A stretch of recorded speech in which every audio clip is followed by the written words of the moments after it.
இந்திய சீன எல்லையில் எவ்வளவோ பிரச்சினைகள் இருப்பதாகவும் அதை விட்டுவிட்டு தேர்தல் நேரத்தில் கச்சத்தீவு விவகாரத்தை கையில் எடுப்பது ஓட்டுகளை வாங்குவதற்காகத்தான் என தூத்துக்குடி மக்களவைத் தொகுதி திமுக வேட்பாளர் கனிமொழி விமர்சித்துள்ளார். சென்னை விமான நிலையத்தில் செய்தியாளர்களிடம் பேசிய கனிமொழி, வேளாண் சட்டங்களுக்கு எதிராக நாடு முழுவதும் விவசாயிகள் போராடிய போது அதிமுக மட்டும் ஆதரவளித்தது ஏன் என கேள்வி எழுப்பினார்.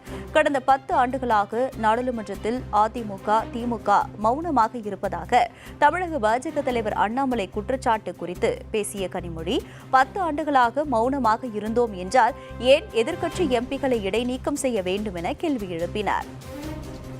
திமுக அமைதியா இல்லைங்க. முதலமைச்சர் அவர்களே தெளிவாக அதுக்கு பதில் சொல்லியிருக்காங்க. 10 வருஷம் ஆட்சியில இருந்துட்டு பல முறை நாங்க அதை பத்தி கேள்வி எழுப்பியிருக்கிறோம். பதில் சொன்னதே கிடையாது. மோடி அவர்களோ பிஜேபி அரசாங்கமோ. அவர் இலங்கைக்கு போயிருக்காரு. அதை தாண்டி எத்தனையோ முறை அதை பத்தி பேசியிருக்கலாம், ஏதாவது முயற்சிகள் எடுக்கலாம். எதுவுமே பண்ணாம தேர்தல் வந்தவுடன் அதுவும் இந்தியா சீனா எல்லையில இவ்வளவு பிரச்சனைகள் இருக்கு அப்படிங்கிறத சுட்டி காட்டி எதிர்கட்சிகள் எல்லாம் கேள்வி எழுப்பக்கூடிய இந்த நேரத்துல பேசுறது இது வெறும் தேர்தலுக்கான பிரச்சாரமே தவிர இதுல மக்களுக்கான நன்மை செய்யக்கூடிய எந்த எண்ணமும் இல்லை.